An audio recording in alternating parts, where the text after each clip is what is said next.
aircon. Tira.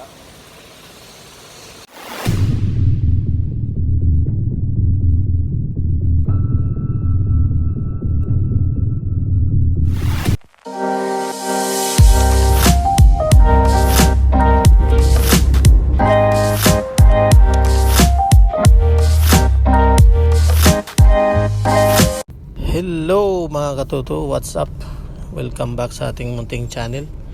Ito guys, samahan nyo po ako sa pagpapagawa ulit ng aircon sa sasakyan. May minute na naman na kakapalit lang ng compressor 2 months ago.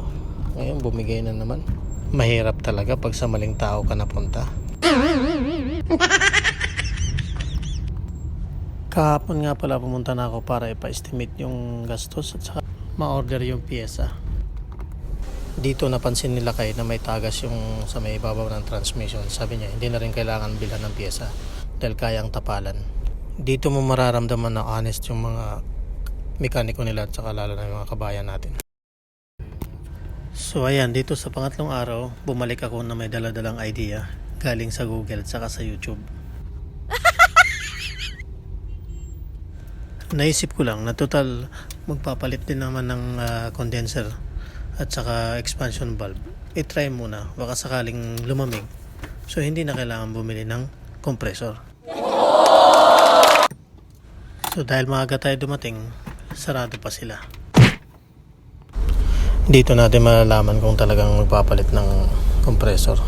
Tumbling na naman si commander nito pag nalaman ng gastos. Maaga tayo dumating, ayan.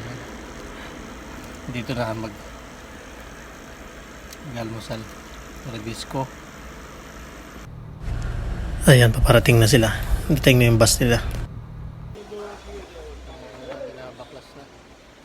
Ang lesson dito ay laging humingi ng warranty. Ayan, ikakabit na yung bagong condenser coil. Ayan, mag-almusal daw muna sila mga lakay. Natapos na rin yung sa tagas, gawa ng paraan. At ang hatol doon sa aircon, talagang palit ng compressor.